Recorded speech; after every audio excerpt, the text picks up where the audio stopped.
আছে না নাই? যদি বলেন যে হালাল হারাম এগুলি বাছাই করা কি দরকার, সবই তো খাওয়ার জিনিস, আপনি ক্ষতি হবে আমার হবে, তাতে আপনার কি, ঠিক না? আচ্ছা, এই জবাইল শহরে প্রত্যেকটা চৌরাস্তাতে একটা করে কি বলে আপনার মরুরের কি ওটা বলে আপনার ট্রাফিক সিগন্যাল দেওয়া আছে না নাই? আছে। আপনারা গাড়ি যারা চালান তারা যদি বলেন খামাখা লাল সবুজ আর হলুদের বাতি, ওটাও এগুলি চাই না আমরা, তাহলে গাড়ি চালকরা নিরাপদে নিজের বাচ্চা নিজের আশ্রয়স্থলে নিরাপদে পৌঁছবেন না হসপিটাল না কবরে যাবেন? হ্যাঁ, কবরে অথবা হসপিটালে। তাহলে কি এই যে লাল সবুজ হলুদ আর মাঝে মাঝে আবার এরকম এরকম জলে কি নাম জানি না, এই যে বাতি আল্লাহ মানুষ যে এই ট্রাফিক দিল, তাতে ফায়দা হলো না ক্ষতি হলো? নাম আল্লাহ রাব্বুল আলামিন তার শরীয়তটাকে 4 ভাগে ভাগ করে দিয়েছেন। কয় ভাগে? ইন্নাল্লাহা ফারাদা আলাইকুমুল ফারাইদ ফালা তুদাইয়ুহা। আল্লাহ কিছু ফরজ করে দিয়েছেন। এই ফরজ মানে সবুজ বাতি। সবুজ বাতি যখন জ্বলবে সামনে যাবেন না পিছনে? কোন ড্রাইভার যদি পিছন দিকে টান দেয়, হেরে কি করবেন আপনারা? বেয়াকুফ তো বলবেই, আর অ্যাক্সিডেন্ট হয়ে কবরে অথবা হসপিটালে যাওয়ারও আশঙ্কা রয়েছে, ঠিক না বেঠিক? তাহলে সবুজ বাতি ফরজ যেগুলি সামনে চলতে হবে। আজান হয়েছে আর দেরি নেই, হজ ফরজ হয়েছে আর দেরি নেই, যাকাত ফরজ হয়েছে আর দেরি নেই, মানে যেগুলি ফরজ করে দেওয়া হয়েছে মুহূর্তের জন্য বাতি জ্বলছে সবুজ। আরে মানুষের সবুজ বাতি এতই বুঝলেন, আর আল্লাহর সবুজ বাতি বুঝি না। এই দিমাগ কি সুস্থ না অসুস্থ? ওয়া হারামা আলাইকুমুল মুহাররামাত আও হাদ্দাদা আলাইকুমুল হুদুদ ফালা তা'তাদুহা। আল্লাহ কিছু সীমা লঙ্ঘন, সীমা বেঁধে দিয়েছেন, এই পর্যন্ত চলবে, এরপরে চলবে না, সীমা বেঁধে দিয়েছেন, ঠিক আছে? এই সীমা অতিক্রম করা যাবে না। বহুত কিছুর ব্যাপারে আল্লাহ সীমা দিয়েছেন, উঠতে চলতে ফিরতে আমাদের অনেক কিছু মাসলা মাসাইলের সীমা আছে। রমজান মাসের দিনের বেলা খাওয়া যাবে না, ঠিক না? কিন্তু এমনি কি খাওয়া হারাম? হালাল। তাহলে রমজান ওটা বন্ধ হয়ে গেল। তাহলে এটা হলো কি? হলুদ বাতি। এটা কি? হলুদ বাতি। মানে হলুদ বাতি যখন জ্বলছে সাবধান, গাড়ি আর টান দেওয়ার চেষ্টা করেন না, থেমে যাওয়ার চেষ্টা করেন, মানে একটা সীমা এসে গেছে। আপনার গাড়ি চলার একটা কি সীমার গতি রোকে দেওয়ার সময় এসে গেছে। কাজে আল্লাহ রাব্বুল আলামিন এমন কিছু জিনিস করে দিয়েছেন যেটাকে সীমা অতিক্রম করা যাবে না। সীমার মধ্যে থেকে খাওয়া চলবে, নেওয়া চলবে, দেওয়া চলবে, সবই চলবে। স্ত্রী হালাল, ঠিক না? তাই কিছু সময় আছে, নির্দিষ্ট সময়, তখনও কি হালাল? তাহলে হালালটা কি? সীমা। হলুদ বাতি জ্বলেছে, বন্ধ। বুঝছেন না? বুঝেন নাই না? তাহলে আল্লাহ এইভাবে বিভিন্ন বিষয়ে সীমা বেঁধে দিয়েছেন, এটা অতিক্রম করা যাবে না। তাহলে হলুদ বাতি চলার পরে যদি সাবধান না হন, লাল বাতিতে যান, তাহলে তো হয় জেলখানায়, আর নাই হসপিটালে, আর না হয় কবরস্থানে। তিনটার একটা, ঠিক না? আর ওয়াহাররামা আলাইকুমুল মুহাররামাত ফালা তানতাহিকুহা। আল্লাহ রাব্বুল আলামিন হারাম করে দিয়েছেন, খবরদার এই হারাম কখনোই হারামের পথে পা বাড়াবে না। লাল বাতি, কি বাতি? লাল বাতি। লাল বাতি জ্বলছে, এরপরেও যদি গাড়িটা টান দেন তাহলে সমস্যা, ঠিক না? দুনিয়ার লাল বাতি অতিক্রম করলে জেলখানায়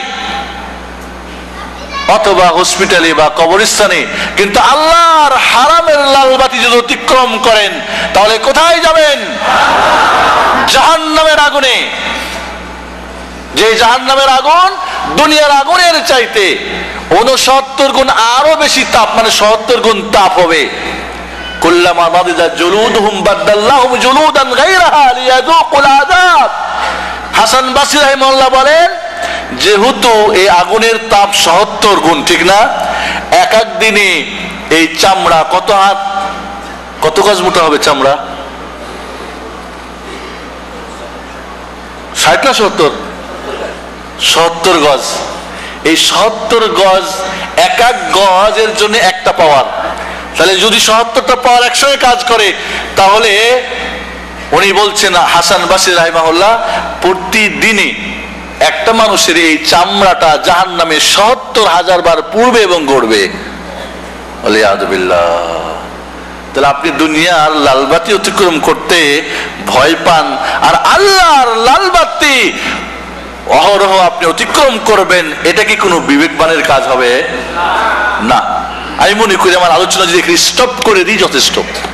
কি বলেন আপনারা? দিব বন্ধ করে? তবে এটুকু যদি মনে রাখতে পারেন আলহামদুলিল্লাহ। তাহলে বন্ধুগণ, আল্লাহ রাব্বুল আলামিনের হলো লাল বাতি।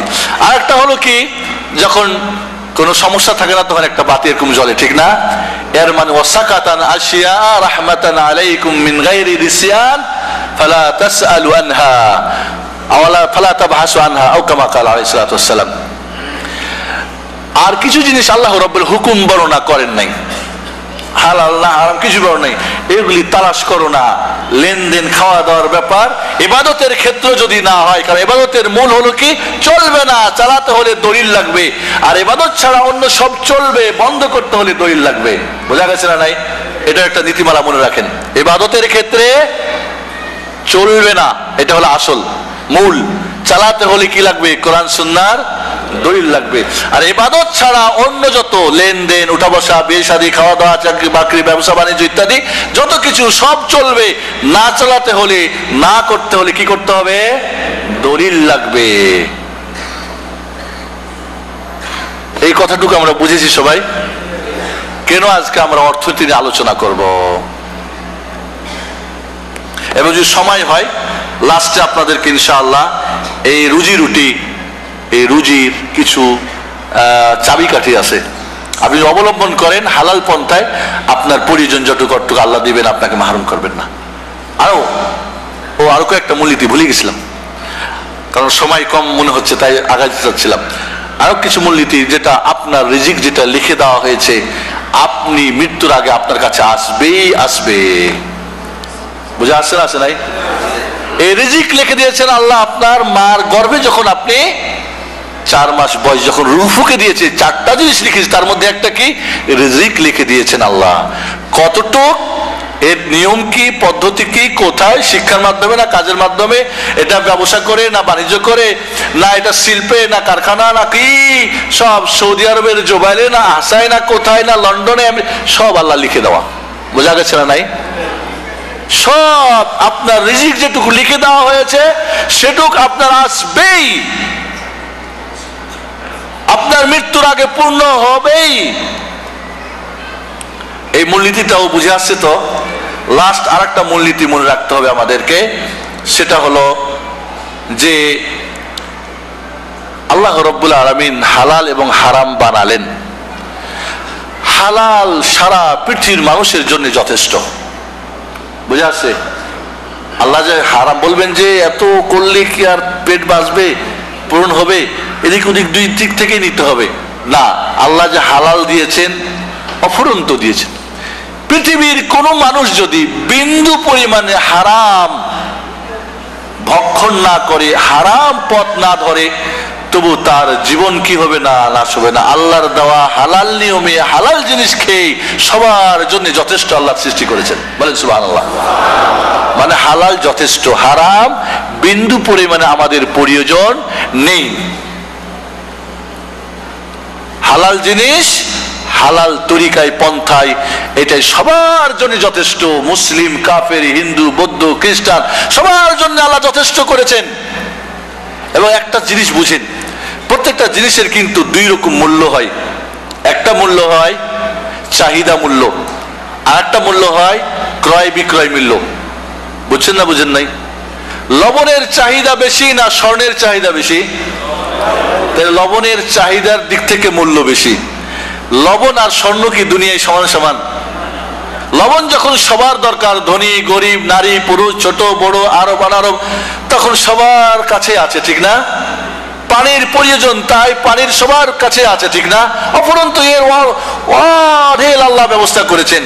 কিন্তু কেউ যদি কোনো মা, কোনো বোন, কোনো আপনার সহধর্মী যদি স্বর্ণ না দেখে, না ব্যবহার করে, কোনো ক্ষতি আছে? কি বলেন আপনারা? তাহলে স্বর্ণের চাহিদার পূরণ ছিল কম, এই জন্য দাম দিল বাড়াই। বড় লোকরা খাও, তোমাদের টাকা পয়সা যেহেতু অঢেল আছে, 1 ভরি স্বর্ণ এখন কিনো দাম দিয়ে। বাংলাদেশে এখন 50,000 টাকা করে, বা 40 বা 42 বা 45, কেউ যাদের টাকা আছে। গরিব মানুষের যদি স্বর্ণ কিনতে হতো তাহলে কি জীবন চলতো? স্বর্ণ যেভাবে পাওয়ার জন্য অনেক কষ্ট করতে হয়, লবণ পানি যদি তাই হতো, চাউল ডাল আর পেঁয়াজ রসুন, তাহলে মানুষের জীবন কি বাঁচত না। তাহলে যখন চাহিদার মূল্য বেশি, অঢেল আল্লাহ বানাইছেন। আর যখন চাহিদা মূল্য না, তখন ওর দাম বাড়ায় দিয়েছেন। হীরক, এক ডাক্তার আমাকে বলেন যে আমার স্ত্রী আমার সঙ্গে এখন জুলুম ধরছে, হীরক কিনবে, হীরা, তো এটা কি কিনা জায়েজ হবে কিনা? আমি বললাম আপনার বেতন কত? বলেন, 45,000 রিয়াল। তাই বললাম যে এটা মুবাহ, জায়েজ জিনিস, জায়েজ আছে। আপনার স্ত্রী চায়, আপনার মানের মানুষ হীরক ব্যবহার করে, তাহলে আপনি কিনবেন, তাতে কোনো সমস্যা নেই। কিন্তু না, যদি কিনেন, না ব্যবহার করেন, তাতে আপনার জীবন কিছুই হবে না। আরো 10 জন যেমন বোনের জীবন নষ্ট হচ্ছে। বোঝা গেছে এই কথাগুলি? এবার আমরা সামনে আগাই। জি, লাস্টে আপনাদেরকে যদি সম্ভব হয় কিছু রেখে দিলাম, এটা আপনাদের কিভাবে রুজি রুটি বাড়ার কিছু চাবিকাঠি। চাবি যদি, তালাটা যদি বন্ধ থাকে, আর ওইখানে সারাদিন অপেক্ষা করেন আর করেন, মানে আপনার সাধ্যমতো পিটাপিটি করেন, তো ওই ঘরের মধ্যে মূল্যবান জিনিস আপনার নেওয়া সম্ভব না। তাই চাবিটা পাইলেই কিন্তু কিচ্ছু করতে হবে না, খালি খুললেই পেয়ে যাবেন, ঠিক না? কাজে সম্ভব যদি হয়, অথবা হয়তো আমাদের মাশায়েখরা, মাশাআল্লাহ, আপনার জুবাইর ইসলামী সেন্টারে 4 জন মাশাআল্লাহ আমাদের যোগ্য মাশায়েখ রয়েছেন, তারা হয়তো আলোচনা করেছেন, পূর্বে হয়তো আলোচনা করেছেন ইনশাআল্লাহ। আমরা এবার সামনে বাড়ি। অর্থনীতি বা হালাল হারাম নিয়ে এই মূলনীতিগুলো যদি আমরা আজকে মনে নিয়ে যেতে পারি, আমি মনে করি জুবাইর ইসলামিক সেন্টারের মহাসম্মেলন, আমার ধারণা আর কি, যথেষ্ট আলহামদুলিল্লাহ। তারপরে আমরা কিছু সামনে আগাতে চাই। বন্ধুগণ, অর্থ নিয়ে আলোচনা করার কেন প্রয়োজন আজকে? উপার্জন নিয়ে। আজ অর্থ উপার্জনের পথগুলি কিন্তু অনেক খুলে গেছে, ঠিক না? আগে যত মানে কঠিন ছিল বা সীমিত ছিল, এখন বেশি হয়ে গেছে। সীমিততে হালাল হারামের ব্যাপারটা সীমিত ছিল, এখন যখন পথ সব খুলে গেছে মানুষের, আজ আমেরিকায় কি ব্যাংকিং অবস্থা, রাশিয়ায় কি, অমুক জায়গায় কি, কোথায় কি, এক জায়গায় হওয়ার সঙ্গে সঙ্গে আর এক জায়গায় পার হয়ে যাচ্ছে, কি বলেন আপনারা? তাহলে এর উপার্জনের পথ খুলে গেছে, 1। 2 নম্বরে এর প্রচার মাধ্যমের পথ খুলে গেছে। ইন্টারনেট বলেন, টিভি বলেন, রেডিও বলেন, পেপার পত্রিকা বলেন, খালি খুললেই, আপনার চোখটা খুললেই আপনার কাছে সব চলে আসতেছে। এছাড়া মানুষের প্রয়োজনও বাড়ছে, ঠিক না? বাড়ছে না, বাড়ে নাই? মানুষের যা প্রয়োজন, এটা 3 প্রকার। কয় প্রকার? একটা হলো জরুরিয়াত, একটা হলো হাজিয়াত, একটা হলো কামালিয়াত। জরুরি, যেটা ছাড়া বাঁচার উপায় নাই, পানি। বুঝছেন না, বুঝেন নাই? পানি ছাড়া আপনি বাঁচবেন না। আর হাজিয়াত, যেটা মানুষের হাজাত, প্রয়োজন। যেমন মনে করেন কি বলে, আমাদের জীবনের চলতে গিয়ে অনেক জিনিস যেটা আমাদের প্রয়োজনের মধ্যে, আমাদের খাওয়া দাওয়ার মধ্যে হতে পারে, ব্যবহারের মধ্যে হতে পারে, গাড়ি বাড়ির মধ্যে হতে পারে, জিনিস মানুষের যেটা প্রয়োজন না হলে চলতে পারে না। আর কিছু আছে কি কামালিয়াত, মানে না হলে চলে। স্বর্ণ না হলে চলে না? চলে। মোবাইল না হলে চলে না? লা। মোবাইল কিন্তু এক সময় ছিল মানুষের পরিপূর্ণ, বা মানুষের মানে কি বলবো, বড় লোকদের, কিন্তু এখন সবার প্রয়োজন হয়ে গেছে। এটা এখন প্রয়োজনে চলে এসেছে। মানুষের মনে করেন গাড়ি, সৌদি আরবের গাড়ি না হলে চলে না। বাংলাদেশের গাড়িটা কি, মানে যাদের অর্থ আছে, তাদের টাকা পয়সা যাদের বেশি নেয়, তো না হলেও চলে। আমরা রাস্তাঘাটে চললে, হাঁটাও চলতে পারি, রিক্সা দিয়েও চলি, কিন্তু এখানে যদি রিক্সা চালান তাহলে কাজ হবে? তাহলে মানুষের প্রয়োজন 3 প্রকার। একটা হলো জরুরি, না হলে চলবে না। আরেকটা হলো কি, যে আপনার প্রয়োজন, মানে যদি সময়ে না থাকে তো না হলেও চলবে, কিন্তু সময়ে আমার প্রয়োজন আছে। আর কিছু হলো যেটা আপনার পরিপূর্ণতার দিক, না হলেও মানুষের চলবে। তাহলে আজ প্রয়োজন মানুষের বেড়ে গেছে না বাড়ে নাই? এক সময় মোবাইলটা মানে ছিল, এক সময় মানুষের কি, মানে বড় লোক মানুষ তার পরিচয়। এখন না, গরিব হলেও থাকতে হবে। বিদেশে আইছেন, 5 বছর ধরে দেশে যেতে পারেন না, মোবাইলটা না হলে আপনার হোম মিনিস্টারের সঙ্গে যোগাযোগটা কেমনে থাকবে? আরে কিছুই না পারলে মাঝে মাঝে একটু টেলিফোন করে তো কইবেন যে ভালো আছি, তুই ভালো আছো তো, একটু মহব্বতের কথাটা বলবেন। এই নিয়ে তো বেচারি কি করবে, অপেক্ষায় থাকবে, কি বলেন আপনারা? তাহলে এই যে মানুষের এখন প্রয়োজনও কিন্তু বেড়ে গেছে, নিত্য প্রয়োজন আপনাদের বাড়তেছে, জিনিসের রেট বাড়তেছে। এছাড়া বর্তমানের মানুষের কিন্তু দুনিয়ার জ্ঞান ভালো হলেও দিনের জ্ঞান কিন্তু দিনে দিনে কমে যাচ্ছে, মানে অজ্ঞতা বেড়েই চলতেছে, ঠিক না ঠিক? এছাড়া মানুষের ঈমানও কিন্তু দুর্বল, কি বলেন আপনারা? ঈমানও দুর্বল। আরো একটা কারণ হালাল হারাম জানার, এখন কিন্তু ফতোয়ার ওয়ার শেষ নাই, বুঝছেন না? বুঝেন নাই? না, সৌদি আরবের মাশায়েখরা, তারপরে আপনার কি বলে রাবেতা আলাম ইসলামীর ফিকা একাডেমি, কুয়েতের একাডেমি, তারপরে সৌদি আরবের স্থায়ী ফতোয়া বোর্ড, এরা সবাই ফতোয়া দিয়েছেন অনেক জিনিস যেগুলি হারাম। যেরকম মনে করেন বীমা ভিত্তিক, সমিতি ভিত্তিক, সহযোগিতা ভিত্তিক, অন্যের কল্যাণ ভিত্তিক বীমা জায়েজ। এছাড়া ব্যবসায়ী যত বীমা সবগুলি হারাম। পৃথিবীর শ্রেষ্ঠ ওলামাদের ফতোয়া। তারপরও কিন্তু দেখবেন ফতোয়া ইসলামী পোশাক পরে, লেবাস পরে বীমা হালাল, এই নাম দিয়ে ওই নাম দিয়ে বাঁকাই বুকে হালাল হয়ে যাচ্ছে। বোঝা গেছে কথা? না, সুদ হারাম, তারপর হয়তো ওখানে ফতোয়া আছে না এইভাবে, এই না এইভাবে করলে একটু বাঁকাই সাকাই নিলে হালাল হয়ে গেল। বিজনেস বা ডেস্টিনি বা পিরামিড ব্যবসা, এখানকার মাশায়েখরা সবাই হারাম বলেছেন। আমার দেশে এখন এটার ফতোয়া হালাল হয়ে গেছে কারো কারো কাছে, এবং ফতোয়া হালাল হলে সদস্য বাড়তে থাকে, যত সদস্য বাড়ে তার জন্য টাকা আসে। এখন মুফতি সাহেব ঘরে বসে 1 লাখ, 1.5 লাখ, 1.25 লাখ টাকা বসে বসে পাচ্ছেন, হালাল হয়ে গেল। যেখানে ওলামারা বলছে সেটা জুয়া, এটা সুদ, এবং সুদের সব প্রকার সুদ, এবং এখানের মধ্যে ধোঁকা, এটার মধ্যে অজ্ঞতা, হারামের যতগুলি কারণ সবই বলছেন। আমরা হয়তো একটি দিক থেকে একটু ছেটে ছুটে দিয়ে বলে হারাম হয়ে গেল, হালাল হয়ে গেল। তাহলে এই মুহূর্তে হালাল হারাম জানা জরুরি কিনা? কারণ আল্লাহর নবী বলেন, যেই শরীরটা হারাম দিয়ে বাড়ে সেইটার ঠিকানা কোথায়? জাহান্নাম, এবং তার জন্য জান্নাতও কি হারাম। নাউজুবিল্লাহ। তাহলে যদি আপনি নামাজ পড়লেন, রোজা করলেন, হজ করলেন, যাকাত দিলেন, জিকির করলেন, কোরআন পড়লেন, মহাসম্মেলনে আসলেন, এটা করলেন, ওটা করলেন, কিন্তু খাইলেন যা সেটা হারাম, রক্ত মাংস হলো হারাম। আল্লাহ নবী বলেন, মালবাসু হারাম, ওগুদিয়া বিল হারাম, ওয়াশারাবু হারাম ইত্যাদি। আল্লাহ বলেন তার সবই হারাম, পোশাক, কাপড়, চোপড়, খাওয়া, রক্ত সব হারাম। ফান্না ইস্তাজাব, তার দোয়া কিভাবে কবুল হবে? তাহলে দুনিয়া আপনার কোন ইবাদত কবুল হবে না, আর ইবাদত না থাকলে আখিরাতে জান্নাত হবে না জাহান্নাম হবে। আর আল্লাহ নবী বললেন যে যেই শরীরটা হারাম দিয়ে বাড়ে সেই শরীরটা কোথায় যাবে? আউলা বিন্নার, জাহান্নামের জন্য উপযুক্ত। নাউজুবিল্লাহ। তাহলে আপনার হালাল হারাম জানা জরুরি, না বলবেন আরে এগুলো শুনলে আবার মানতে হবে, থাক। এক গ্রুপ আছে না? তাই হালাল হারামের ক্ষেত্রে উপার্জন, আয় এবং ব্যয়ের ক্ষেত্রে মানুষ কয় প্রকার? কি ব্যাপার, কি ব্যাপার বলছেন না যে আপনারা? নাকি আমার মতো চশমা আপনাদেরও লাগে? দেখতেছেন না আপনারা? হালাল হালাল এবং হারাম উপার্জনের দুই ক্ষেত্রে, আয় ব্যয়ের ক্ষেত্রে মানুষ কয় প্রকার? ব্যাস এটা জানলেই বন্ধ হয়ে যাবে কিন্তু আলোচনা, এটুকু যথেষ্ট আমাদের। 1 নম্বরে হলো যাদের আয় ইনকাম হালাল, ব্যয়ও হালাল। আল্লাহু আকবার। এই গ্রুপে কি আপনি আছেন?